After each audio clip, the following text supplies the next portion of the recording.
زقوم کے درخت کا کھانا جہنمیوں کے پیٹ میں پگھلے ہوئے تانبے کی طرح کھلے گا. والعیاذ باللہ من ذالک.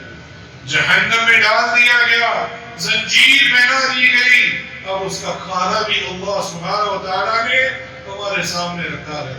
پھر بھی ہم نصیحت نہ پکڑیں.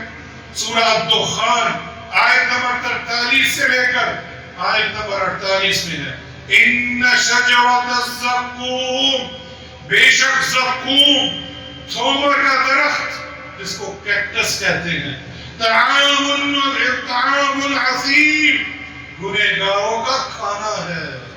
پھر کیا فرمایا, کالمہل یغلی فی البطون, پگھلے ہوئے تانبے کی طرح پیٹوں میں کھولے گا. اللہ اکبر.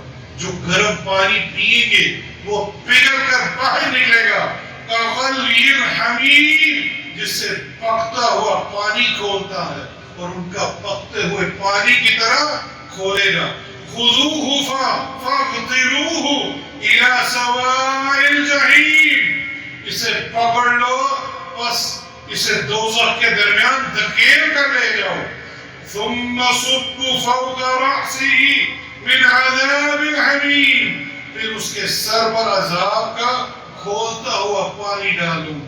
والعیاذ باللہ من ذالک. یہ جہنمیوں کا کھانا اور اس کے اندر ایک عذاب کی شکل ہمارے سامنے رکھی ہے.